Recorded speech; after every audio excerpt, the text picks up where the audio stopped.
Anna McKinlay here, and look, it's a beautiful day. I've just come out for a walk because I can, and also because sometimes you just need to re-energize.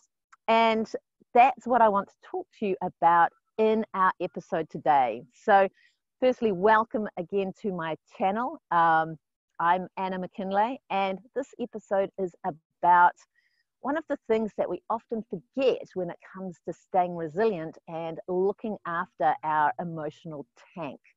And, you know, if we want to have a great life, if we want to be able to adapt to challenges in our environment, if we want to be successful in business, whatever it is, it's super important to keep our emotional tank full, because that's what actually keeps a big part of what keeps us going.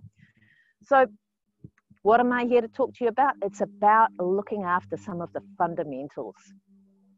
Often when we talk about handling stress or handling anxiety or keeping our emotional tank full, where we focus our conversation is about what's going on in here. And this is important. What goes on in our brain, what are we thinking, all of that kind of stuff, of course, has a direct impact on our emotions, on our stress levels, on how we're feeling, whether we're feeling good or bad or anxious or whatever it is.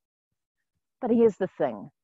Our brain and our emotions do not exist separately from our body. They're part of an integrated whole. Our brain and our body are in constant communication. And in fact, our body is constantly feeding information to our brain as well as the other way around. And very importantly, our body is feeding our brain. It takes a lot of energy to run a brain, and it takes the right kinds of nutrients to run a brain.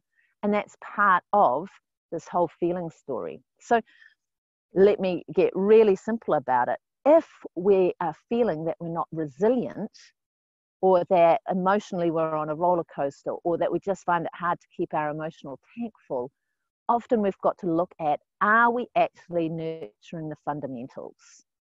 Getting outside, getting sunshine and vitamin D, getting out into greenery, all of these are things that actually help to boost our mood. Drinking enough water. We're mostly made up of water, and if we're even slightly dehydrated, it affects our mind, our mental state, and our mood just as much as it affects the rest of our body. So looking after our body is just as important. So if you find that, you know, there's so much going on in the world right now, if you're finding that actually, you know, your mood, your emotional state is a bit up and down, or feeling anxiety, or feeling that your emotional tank is low, one of the questions to ask yourself is, am I actually looking after the body part of this equation?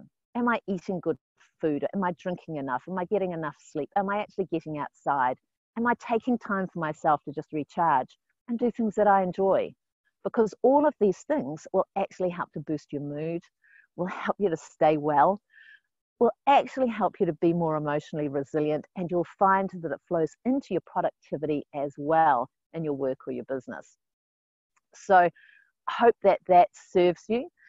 One of the things often, you know, if we're looking at those people who are highly successful and things just seem to flow, often in fact, there's no often about it, 100%, all of those people have routines every day that they practice that keep us in a good state. And their routines around exactly these things, around sleep, around meditation, maybe around exercise, around getting outside, around nutrition, and so on.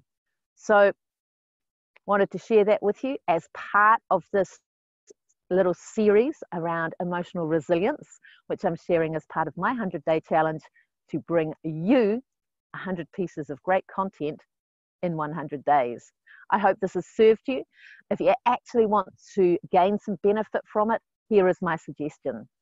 Think of just one thing, one tweak that you'd like to make in your lifestyle that you could actually build into your daily routine. And ask yourself, when during the day am I going to do this? What is it precisely that I'm going to do? And where will I be when I do it? When, what, and where?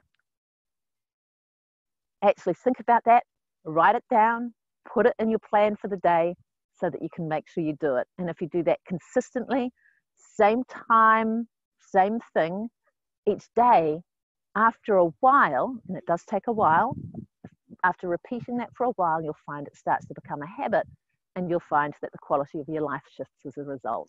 So have fun with that, and I look forward to seeing you in the next episode. Bye for now.